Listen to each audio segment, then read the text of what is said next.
გავასწორე აალების ნიშნულები, მეგობრებო, როგორც ხედავთ, ეს ორი ის არის უყურებს ერთმანეთს. მარცხენა ის არის ცოტათი ზემოთა, ეს იმიტომ რომ ორ ერთი და იმავე მოტოციკლეტზე შეიძლება განსხვავდებოდეს აალების რეჟიმები, ხო?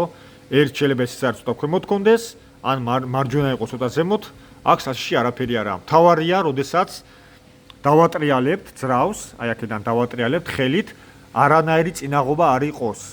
აალების სანთლები ეხა მოხსნილი მაქვს, იმიტომ რომ კომპრესია არ შეიქმნას და ადვილად ატრიალდეს ძრავი, მივხვდე, კლაპანი ხდება გუშ თუ არა, ეს არის ყველაზე მთავარი.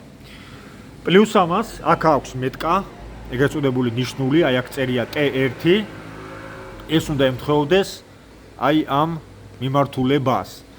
აქ კი ისრები უნდა უყურებდეს ერთმანეთს.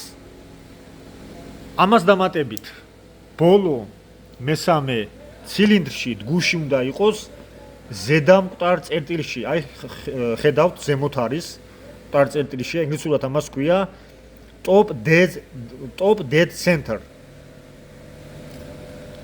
ეს გუშები ქვემოთაა. ესე იგი სწორი პოზიციაა.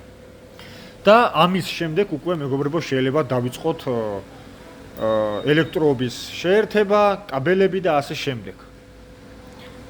აალების რეჟიმი გამართულია.